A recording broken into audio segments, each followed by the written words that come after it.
Today, I'm pleased to talk to you about the new JBL Summit Makalu speakers, the current top model in JBL's recently launched Summit Flagship consumer line. It's named after the world's fifth highest mountain, and it's in the Himalayas, of course. In Australia, Makalu retails for $86,000 as of April 2026. You can see them right there behind me.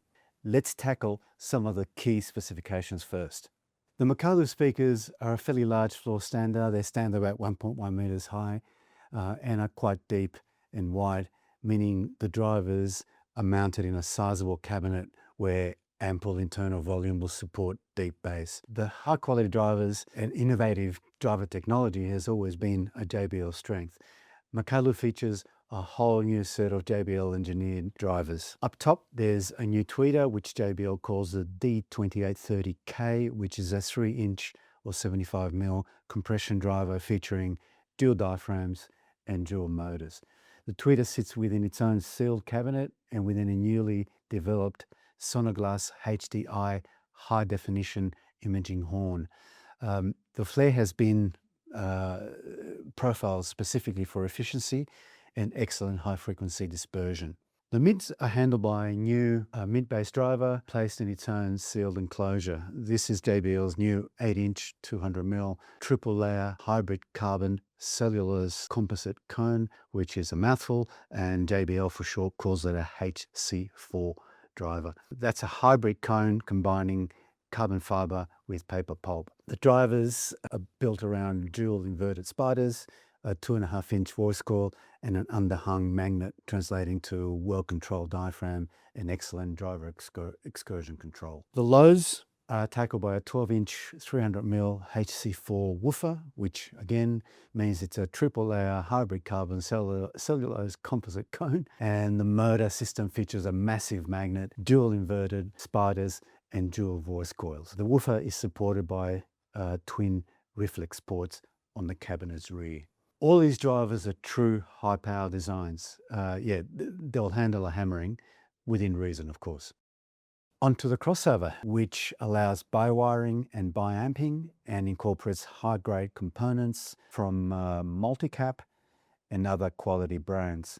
JBL engineers chose to use a bank of smaller capacitors rather than a handful of big ones in an effort to reduce ESR, or in other words, electrostatic resistance.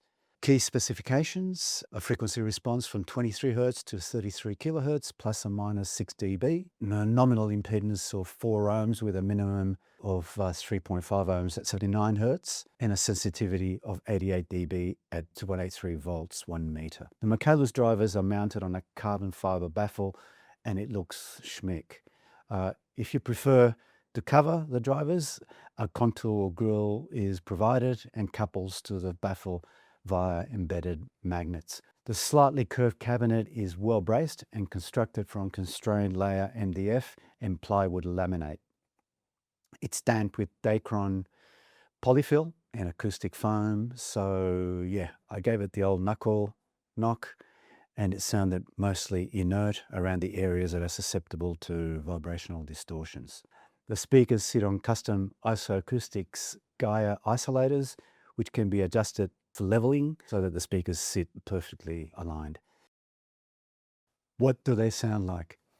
Here's where I deal with some generalizations and preconceptions that are sometimes associated with older JBL speakers.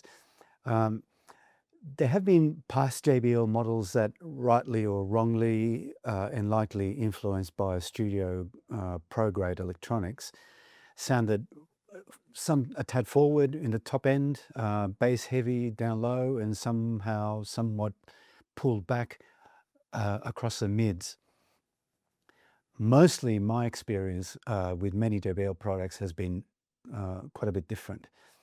I've heard the iconic and hugely powerful 4350, this massive dual 15-inch thing, and different versions of Everest, and a whole heap of others too. I've also relatively recently reviewed the excellent and current 4349 studio monitor. Check out SoundStage Australia's reviews archive for that review. Any of those examples, while not perfect, were terrific loudspeakers. The Summit Makalu can be counted as one of those. It's JBL's best performer yet, in my opinion, and my long-term memory, if it doesn't fail me, it's reminiscent of the great 4350 that I mentioned earlier. Makalu is very refined, it's balanced in a more intelligent way.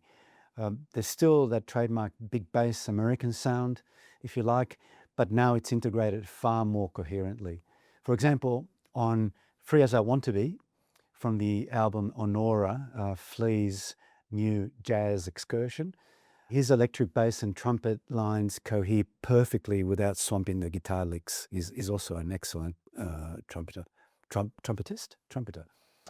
The high frequencies are crisp and detailed and homogenized with the rest of the bandwidth in a musical way. The mids are lush and clearly separated from the instruments. Like, for example, on This Little Light of Mine from the Sinners soundtrack, where the choir voices are not one but many, almost individually separated. That's how good the separation, the resolution is. Here's a new one.